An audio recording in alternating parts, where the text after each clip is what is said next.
વાવથરાદના સુઈ ગામમાં મેઘરાજાની તોફાની બેટિંગ છેલ્લા 36 કલાકમાં સુઈ ગામમાં 8.5 ઇંચ જેટલો વરસાદ પડ્યો. ભારે વરસાદથી નડાબેટનું રણ બેટમાં ફેરવાયું છે. નીચાણવાળા વિસ્તાર અને ખેતર પાણીમાં ગરકાવ થયા.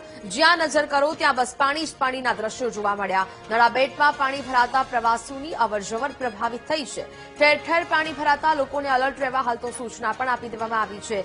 36 કલાકમાં અનરાધાર વરસાદ વરસ્યો, જેને કારણે આખું નડાબેટ રણબેટમાં ફેરવાયું છે ને જેને કારણે લોકોને મુશ્કેલીઓનો સામનો કરવો પડી રહ્યો છે. વાવથરાદના સુઈ ગામમાં મેઘરાજાની આ તોફાની બેટિંગ છેલ્લા 36 કલાકમાં સુઈ ગામમાં 8.5 ઇંચ જેટલો વરસાદ વરસ્યો છે, જેને કારણે અનેક ગ્રામ્ય વિસ્તારોની સ્થિતિ છે તે દયનીય છે. સંવાદદાતા વશરામ ફોન લાઈન પર જોડાયા છે. વશરામ, વાવથરાદના સુઈ ગામમાં મેઘરાજાની તોફાની બેટિંગ બાદ અહીંયા રણ વિસ્તારના દ્રશ્યો છે તે જાણે કે બેટમાં ફેરવાયા હોય તેવા દ્રશ્યો સામે આવી રહ્યા છે. શું સ્થિતિ હાલ? વાત કરવામાં આવે તો ગઈકાલથી જ વાવથરા જિલ્લામાં મેઘતાંડવ જોવા મળી રહ્યો છે, જેમાં સોઈગામ વિસ્તારમાં છેલ્લા 36 કલાકમાં 8.5 ઇંચથી પણ વધુ વરસાદ પડતા અનેક વિસ્તારો પાણીમાં ગરકાવ થયા હતા. જેમાં નડાબેટના રણની વાત કરવામાં આવે તો નડાબેટના રણની અંદર ભારે વરસાદને કારણે સમગ્ર રણ દરિયામાં ફેરવાઈ ગયું હતું. જોકે ત્યાં આગળ રસ્તાઓ ઉપર પણ પાણી ફરી વળ્યા હતા અને અનેક ખેતરોમાં પણ પાણી ફરી વળ્યાના દ્રશ્યો સામે આવી રહ્યા છે. જી બિલકુલ, જાણકારી બદલ આભાર.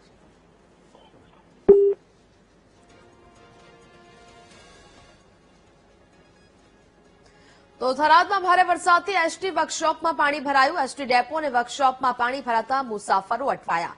અવિરત વરસાદને કારણે એસટી બસના રૂટ બંધ કરવામાં આવ્યા છે. જિલ્લાના તમામ એસટી બસના લોકલ રૂટ બંધ કરી દેવામાં આવ્યા છે. આખો રોડ છે તે પાણીમાં ગરકાવ થયો છે. એસટી બસ ડેપોમાં વરસાદી પાણી ભરાઈ જવાને કારણે આ સ્થિતિ જોવા મળી, જેને કારણે મુસાફરોને ભારે હાલાકી સર્જાઈ રહી છે. અવિરત વરસાદથી એસટી બસની સેવા પણ ખોરવાઈ. તમામ લોકલ બસના રૂટ છે તે પણ બંધ કરી દેવાની ફરજ પડી છે. અનેક રોડ રસ્તાઓ પાણીમાં ગરકાવ થયા છે અને આ ભારે વરસાદ બાદ એસટી બસ સેવા પણ પ્રભાવિત થઈ છે. જે લોકો એસટી બસમાં મુસાફરી કરે છે તે લોકોની મુસાફરી ખોરવાઈ છે. એસટી બસ ડેપોમાં વરસાદી પાણીના આ દ્રશ્યો સામે આવ્યા છે. જિલ્લાના તમામ એસટી બસના લોકલ રૂટ પણ બંધ કરી દેવામાં આવ્યા છે. અવિરત વરસાદને કારણે એસટી બસની ટ્રીપ છે તે રદ કરી દેવામાં આવી છે, જેને કારણે હાલ તો મુસાફરો છે તે અટવાયા છે. એસટી ડેપો અને વર્કશોપમાં પાણી ભરાયા.